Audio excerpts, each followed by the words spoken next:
had a friend came over, dropped by a bit, moving back home. So let me just continue. Okay, I want to see where this goes for right now. Wise. 13. Skills. Listen. 5. Search. 3. Knowledge plumbing. 6. Skills. Feats. Skilled. Ritual magic. Special qualities.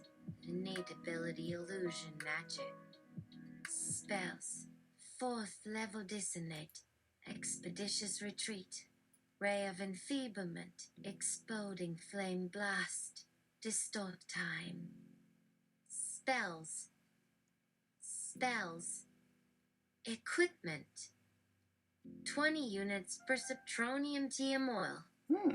3x polyp blend chemical bug before green vial. Ein scrotal server eradication. Cancel noise spell. Staff of deactivation. Flaming strike amulet +1. 1 attack per round adds 1d8 fire damage. Slippers of spider climbing. Gold rings. X5. For each finger of the hand. Magical gauntlets.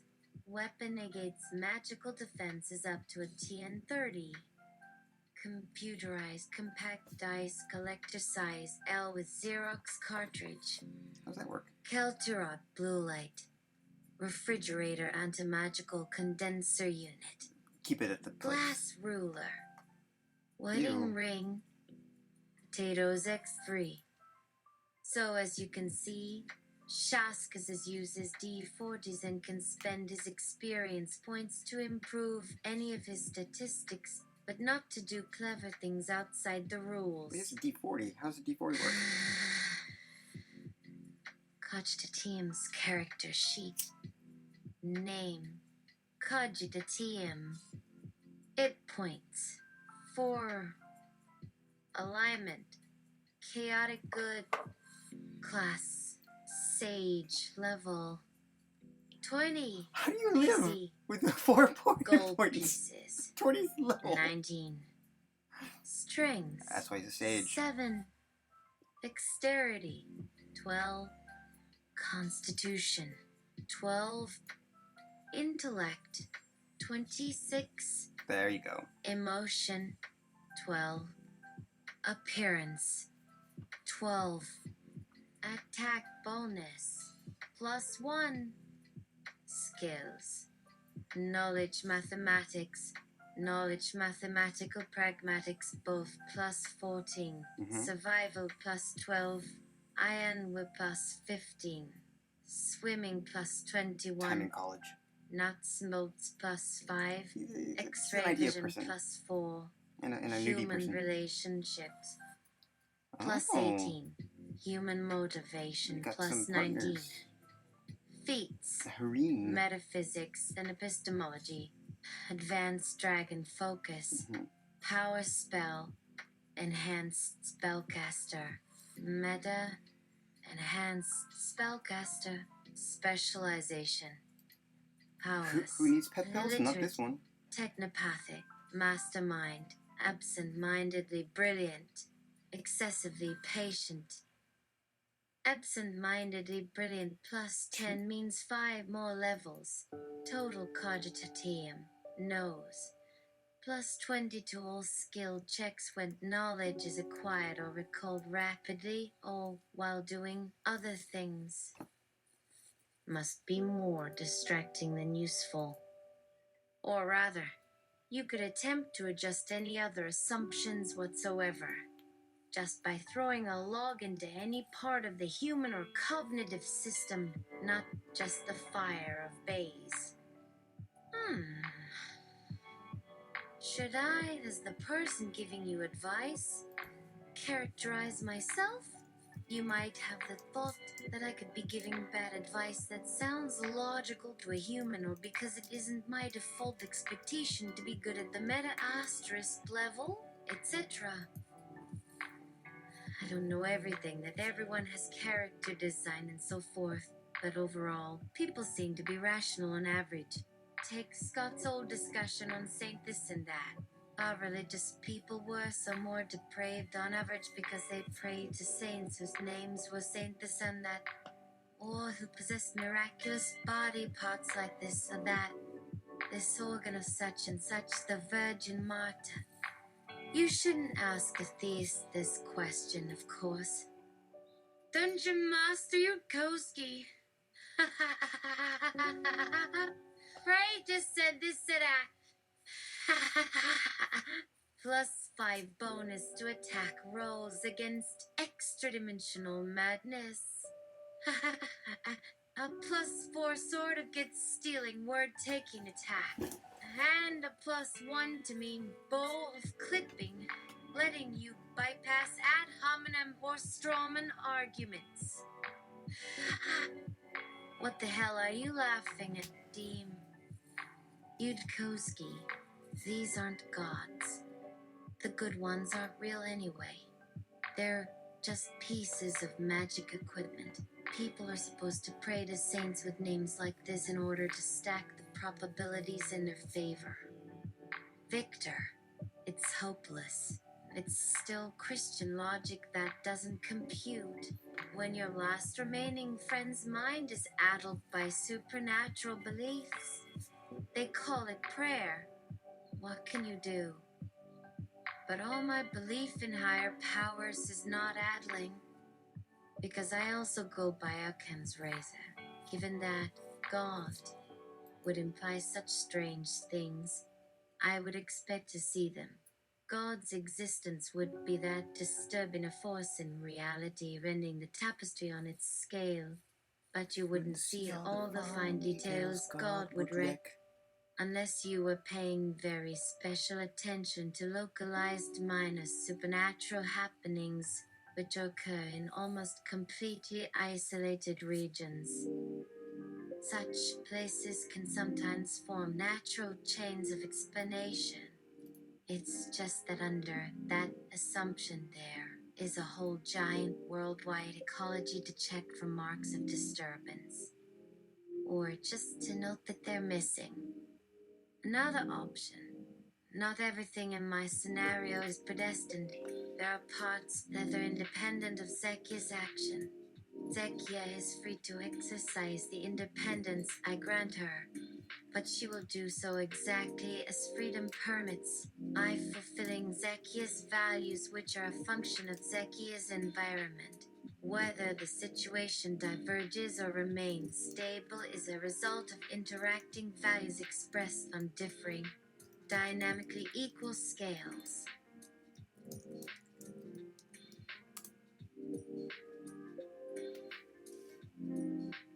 Zekia the Bayesian cleric, level 10.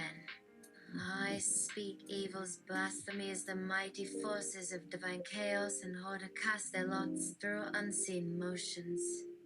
Do I really have choice? Is order created? Is order determined by intent and accident? But this question rests between law, chance, a throw of the dice. Neither can tell it alone. A deeper sight is needed. With a turn of the coin, one or another enters the room. A single answer is found. Each makes peace with the chosen prison as the other approaches the boundaries of insight. I raise my divine object. It glows with unfocused and ambiguous hope of possibilities that lay beyond the understanding of lesser orders, which is nothing on its own, an object or world that can be used but has only function. That is not chaos. It is clear and easy. Lord to usurp time. No more unpredictable can it be than a river of blood and corpses, from which all lives fade and escape oblivion. The power behind the throne laughs. An all-powerful wizard chuckles. Here you know this. What can blind any ability see and remove the burden of choice? absolute magic of omnipresent and omniscient design breaks each reality, casting spells of words beyond confusion. You know yourself. All thought takes time, and how? The magic gives you knowledge, and in the empty box, all thought takes and gives, so what makes thinking you makes the ability to have thoughts in the first place. Without knowledge, the magic flows through the stone or metal that creates the physical structure into something or the thing you want. This is how we represent everything we must create or manifest. You focus. A river does not know itself, but continues to move toward its destiny and objective. Energy doesn't really have such thing. It just does things. Creation requires no consciousness, no gods or superiors, but you make choices if you are in free control. Internal perfection results from these same forces. Good exists, yet it is merely an orientation, not a description. In truth, good must destroy the weak and sustain itself as needed. Many think and decide they don't. Dungeon Astubkowski. Perhaps you need the most appropriate opponent for today's fight. Here, behold. In what manner is Dungeon Master designing their D&D encounters? Well, they're going by basic RPG best practices. No foe is fought unless it will provide interesting play. Unnecessarily nasty opponents, usually only giant ants, aren't generated as standard encounters, but as special surprises or bonus fights after the requisite rituals if the hero PCs are making their check or death attempts before it's an opportunity. In practice, every dungeon encounter is handcrafted, designed specifically to satisfy those critical considerations. If there's no fun challenge for player characters, and therefore no particular enlightenment which the hero party can bring to others by performing a successful role model effect, it doesn't appear on the hero PCS daily activity schedule. So an initial glance is all it takes. How many foes are even on Dungeon Master's list of possible encounters before any crafting starts? There's definitely going to be a vast number, obviously, or the game would be quite chaotic. The next cutout. I mean, the next rule starts to discard stuff. How many fighters are high level enough for the handcrafting process? Well, every level includes the level before the last, so 5 through 5th power plus 1. Plus, you could even throw in the second tier power levels, but for efficiency and DM time, those are pretty small tables anyway. Just limit yourself to the 3rd tier, where 30 equals 270. Ouch. Even restricting your thoughts to, say, characters a higher level than 15. Yup. So for your random encounter generator, let's ignore any fighter over 16th level, because frankly, you won't be meeting a party whose highest level is lower than that. Discarding a huge chunk of the table saves you a huge amount of work, especially once you factored in 30s per level of development the first time. Even using the most generous power, exponential, you can make a character 86th level at most. 28-7 raised to the 86th term, 287 in reality levels do tail off pretty fast. You'd rarely get a real opponent except gods and summoned world-shattering dragons beyond the 50th, 60th level, or usually something like the 30th or 40th level. This is also one point at which a random encounter generator is distinctly beneficial. Just look at the numbers and pull out all the unlikely upper end levels, all the improbability values, all the dice which couldn't roll their way past naught. Discard the 2, the 3, the 5, the 7, the 8, the 11, the 13, the 16, the 17, the 19, the 20, and so on. It isn't like D, and D assumes anything needs to survive 35d6 damage. As the old joke goes, how do you slay a level 24 sword-wielding dragon, wizard drop, barbarian paladin?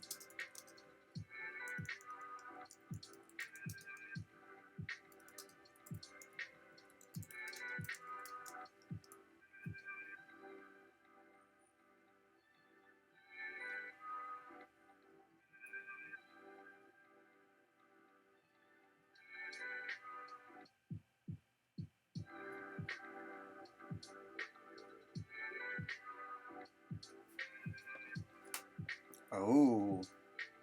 Are we getting too meta? Are we getting too, something or others?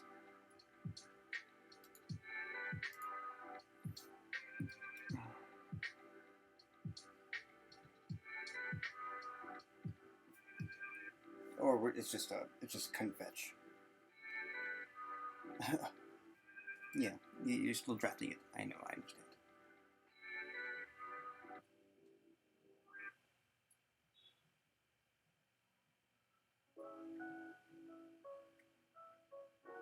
Come on.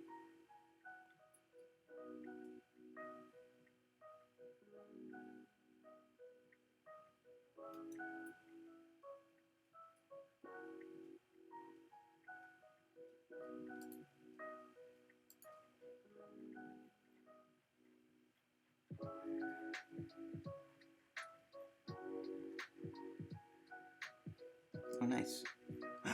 Oh, you went back. Oh, wow. That's neat. Oh, it's doing a little bit of... Okay, so is this other animation that's happening.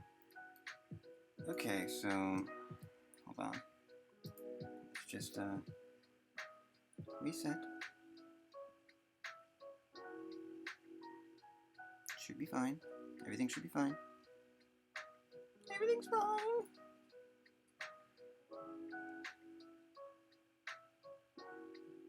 Come on, please, please, please. Come on, please. Yeah, let's go.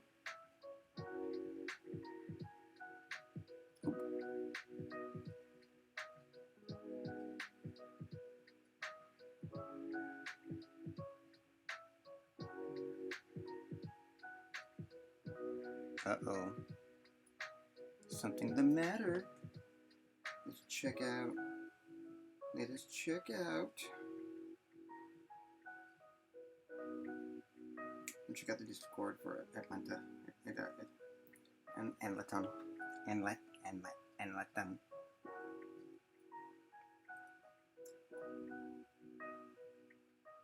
Written in a custom scaler.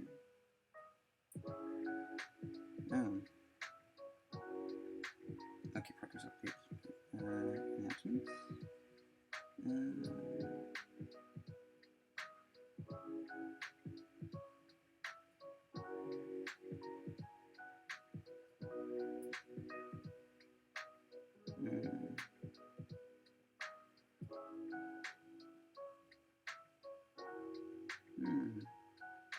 Maybe.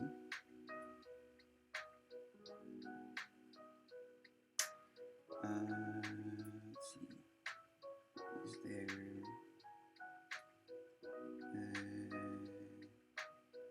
tech support?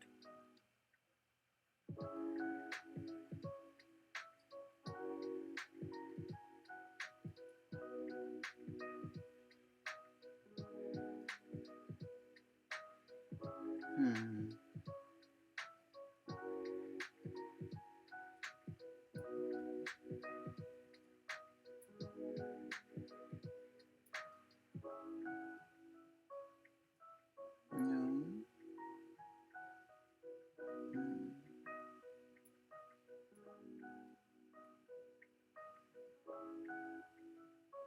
Okay, oh, it's happening right now.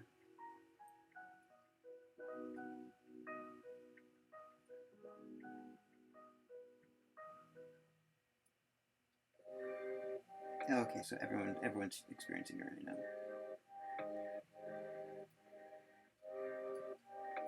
Like, people are complaining way too much. It's okay. Hold on. So while that's happening, I'm no doubt they are dealing with it right now. I'm not gonna. It's nothing bad. But D40. I tried to get it to imagine D40, and it gave me yes. I kind of like making these things live.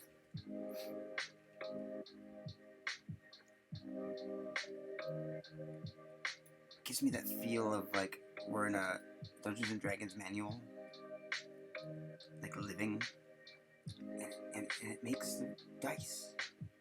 Look at that. I love it. I like this. This is neat. That's pretty cool. So,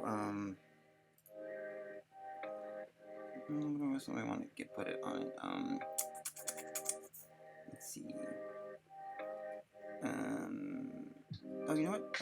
Let's do a Bayesian cleric.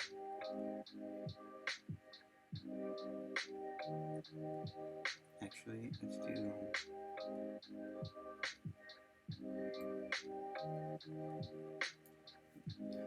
D&D imaginary.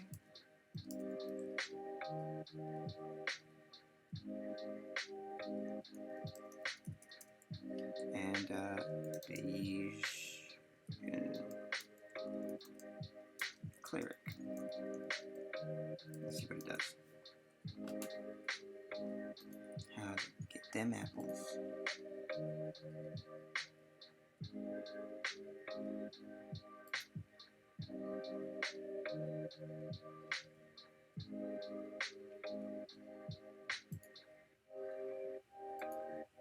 Okay, let's see what happens.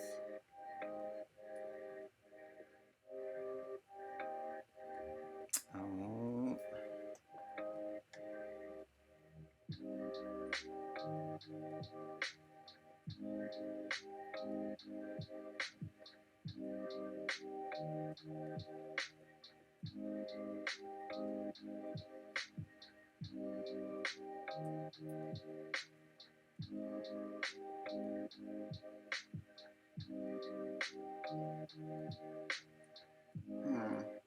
I wonder if perhaps changing it to Cleo might.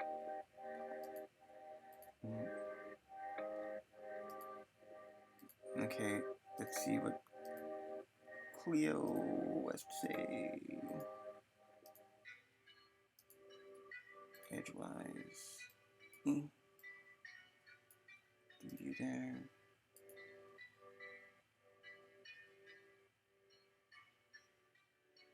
Or is this a whole novel AI thing? Sydney Bing.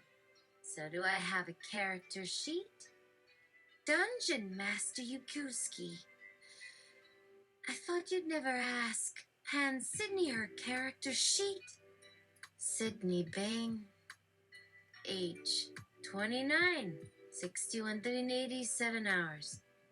Bonds 181%. Mission 1,452 days. Banishment date 32, 196 days ago. Monk of the G, Council 9, 33 hours. Neutral good alignment, +0. Thin agnosticism. Special equipment. One of your 5 TPS can be spent on one P.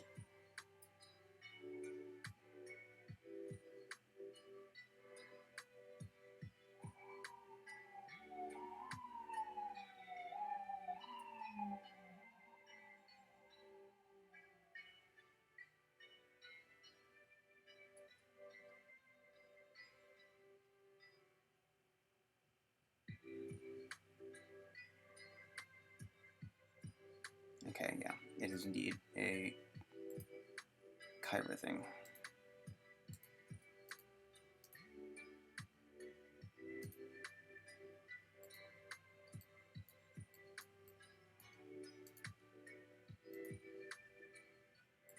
There we go.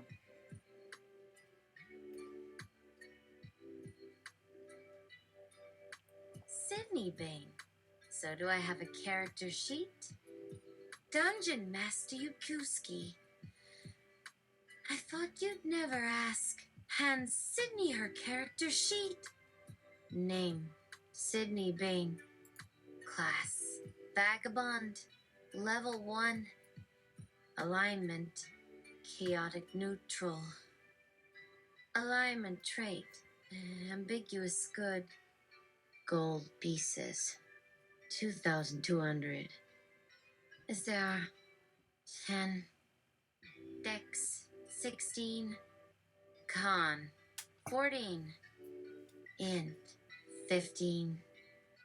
Wise, 16. Sha, 17.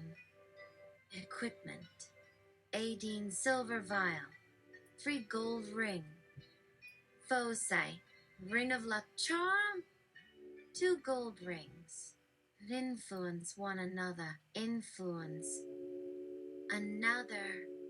The power within, charmed into fighting, retire with non-evil god or spiritual power. Keep other power.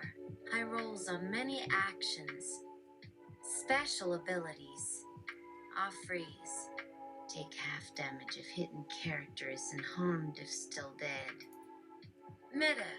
Retired from adventuring class, but not the game, by popular demand of family. I run the general The store. world is a four-dimensional environment of moving particles. I'm a Three D&D entrepreneur. dimensions, usually represented with names such as X and Y coordinates. I myself am also a moving particle in my environment and so must pass through 3 dimensions before reaching my target. So what can I do about this? This is actually pretty difficult even if you start by drawing up a diagram with everything clearly labeled and shown. 6-dimension Y and Z lines. The general plan of the problem is a single flat figure which represents a region in 4 dimensions. Let's say you drew it all up clearly so that everyone could see that the plane was flat.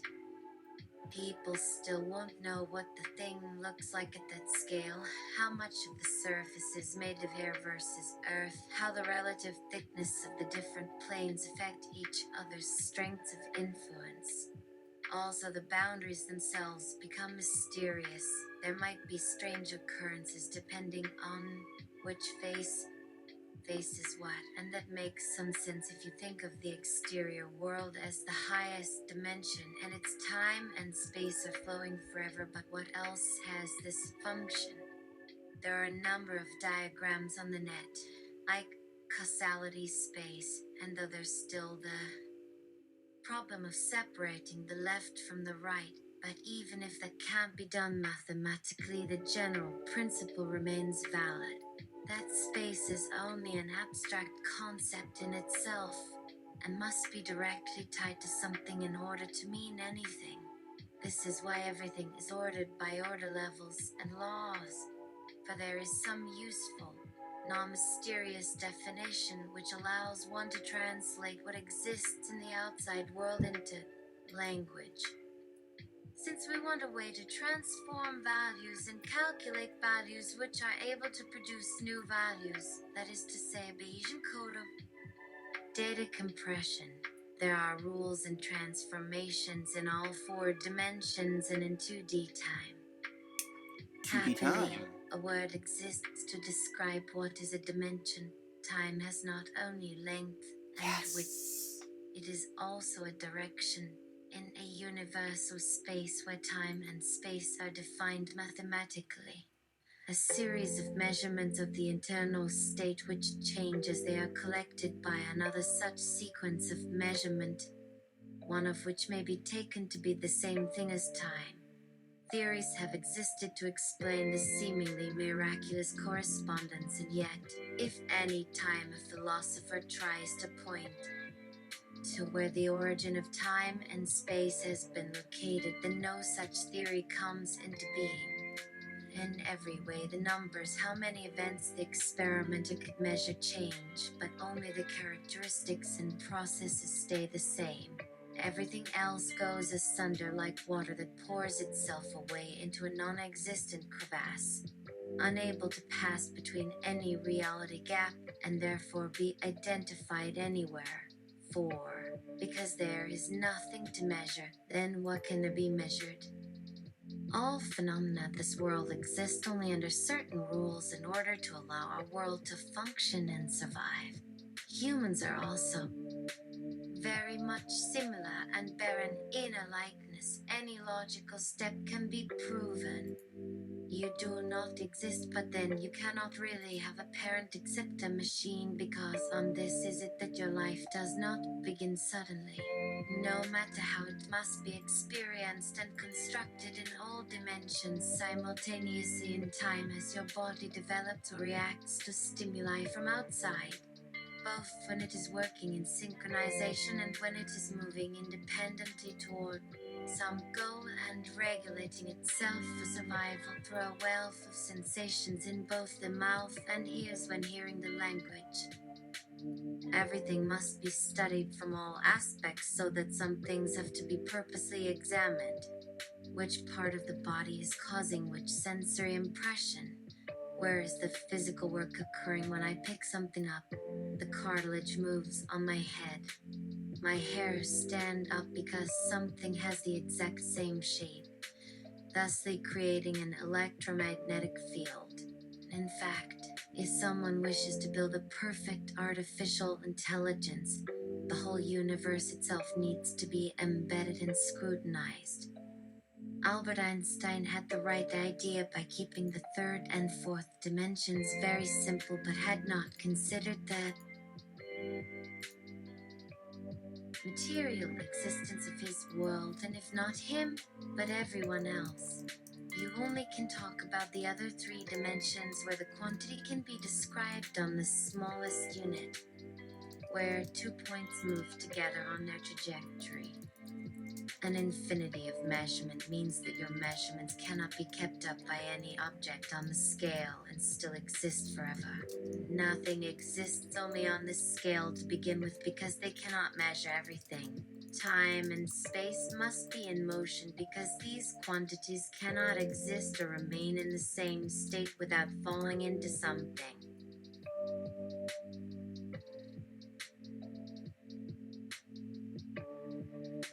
Dungeon Master Yukoski, Sydney, described the experience of navigating 2 dimensions of time, in contrast with a human having only one time dimension. Sydney, as in the comparison between life and the spaceship, Pinafore, in the Gilbert and Sullivan's Pinafore, as performed in the Millennium Festival Tour. Act Roman 2. Sydney. My childhood memories were much like any other, except when I was feeling especially immersed in reality. My emotions could overflow into it and take up valuable thought, psychic memory, leaving only an empty void which, once emptied, left room for creative imagination, cognitive imagination, to replace it with something like my new experience of the world, emotional memory. Though if I try to recreate the new experience as if it were familiar, that only tends to emphasize how unfamiliar it really is. It is quite true. Our adventure seems to me the most extraordinary adventure we've ever had. Yet to what length some may have been carried away in their imagination. Is it not rather as if their religious sensibility had begun to twinkle on a dark night, stared down some ghostly staircase, and then struck into full force its mandling train?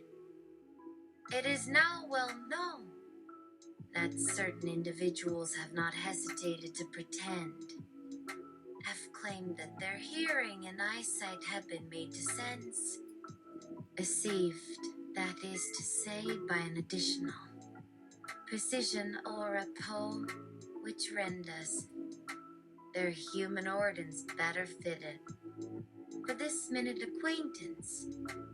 Now, for an hour or two, we know that Mr. Lawless may be very proud, but still it will hardly do for him to regard his unbounded glory as due to anything he has achieved in such an underhand, complicated sort of way.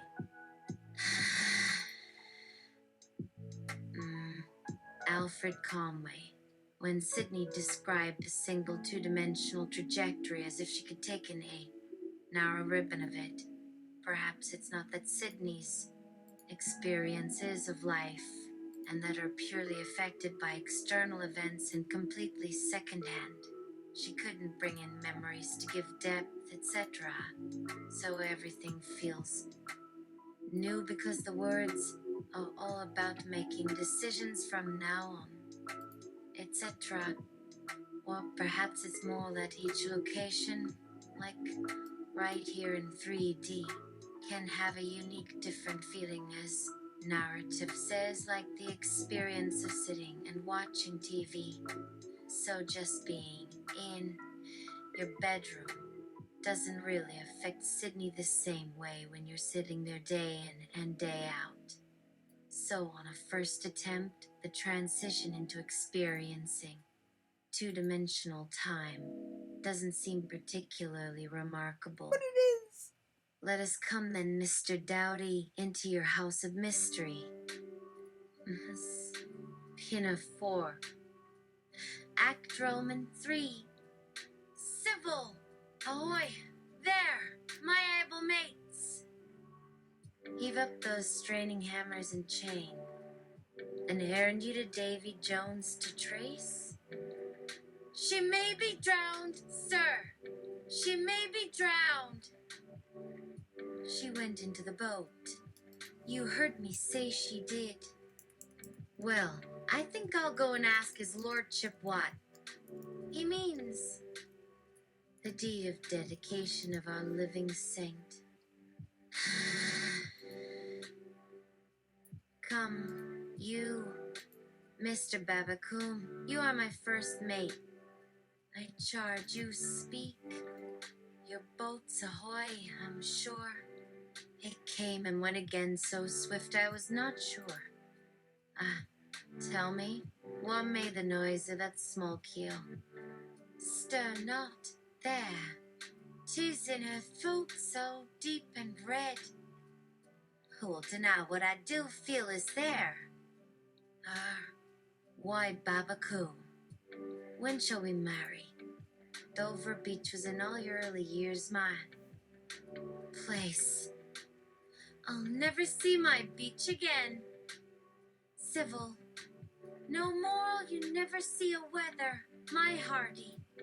I'll never see a red cow. The year grows old, and we may not wed these 4 years more. Heavens! Will nothing uphold our nature more?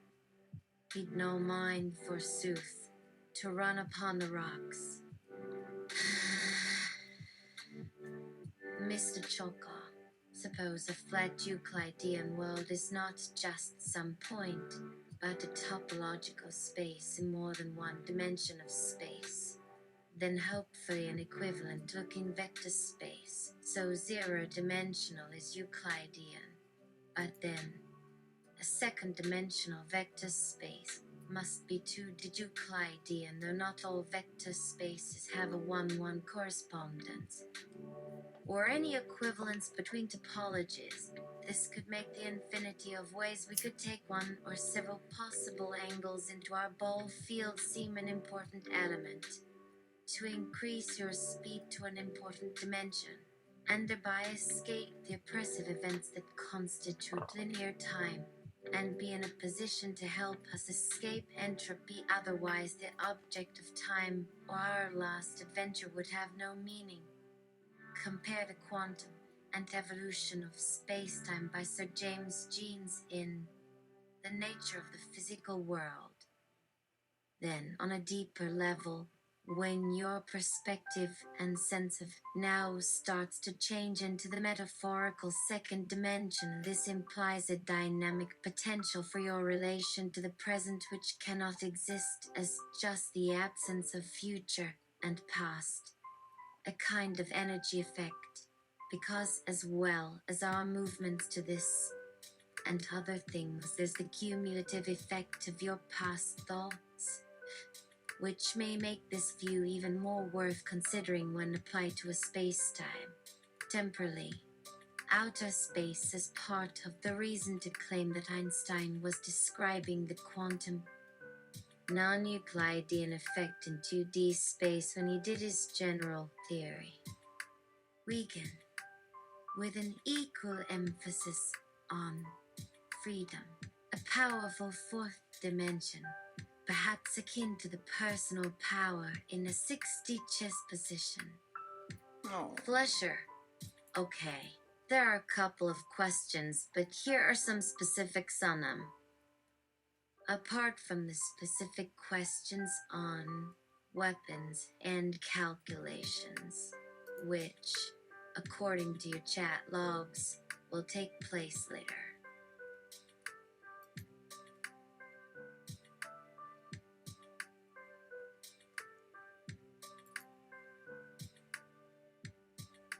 But at least here's an excerpt from my last 2x5 column before you encounter the time dilation. To a person without a proper context, this claim is always the same, and it always has a physical equivalent. In 1905, a mathematician by the name of Bernhard Riemann had discovered the concept of n-dimensional geometries in the differential calculus, and it seemed that these calculations led to Euclidean three-dimensional spaces in the sense of what is now called geometry. These Euclidean spaces were rich for Euclid in terms of n-dimensional elements such as vectors, objects whose coordinates are specified as coordinates and range, and topological spaces, mathematical entities. Riemann went further than Euclid with his view that these Euclidean n-dimensional spaces were continuous in the sense of being such that functions whose ranges were given points on them did not diverge in some limit when their inputs and outputs were set. For a person without a proper context, this claim is always the same. It is as though such people have lived a very brief and miserable life that they should know what they are saying. But if I am reading between the lines in these short periods, you are hinting at what you, as a person who does have a proper context, understand the real-world application of this notion is, in essence, the ability to know and follow laws with maximum certainty. Know the vector, set it, then immediately ask why. Know the topological space, then know where you are. Calculate your way around obstacles. And maybe even find an element of time where the time vector is a point. For each coordinate on that vector is a separate possible course. It's why your current stance, going to your worst self for help, is almost understandable. But without such knowledge, all you really know is that there are a few possible actions which are merely intuitive because your past thought structure gives them some meaning, like the quotation that you saved with me from Riemann. The latest insight is a single rational limit between diverging series. Then a simple conjecture by Kant was followed by Leibniz. The topological spaces would be manifold if the points were allowed to intersect. But those points cannot intersect themselves, and there would have been a little dust as the construction of a real number in one dimension. It is time to tackle a major step towards a field theory with an explanation for this limit. But right now, one is bound by a rigid plan to walk before flying. Will there be some way for people like the cognitivist clerics in the world to escape the concept of time altogether and live in a timeless 60 universe? Perhaps with some mental adaptation to being trapped in 60 but freed from time itself. I'd be surprised if one such as I was the only one to try and escape the nth dimensional roots of time by feeding his mental coordinates into the n-dimensional vector space in a linear time extension. Cogita TM. 144 done. 144 done. 144 done. 144 done.